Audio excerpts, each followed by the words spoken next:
الطلاق مرتان فإمساك بمعروف أو تسريح بإحسان. ولا يحل لكم أن تأخذوا مما آتيتموهن شيئا إلا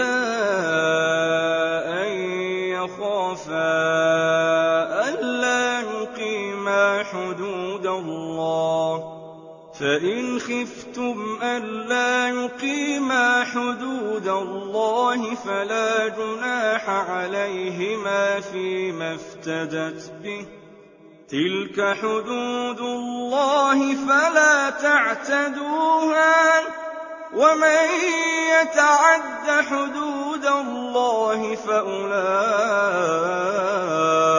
هم الظالمون.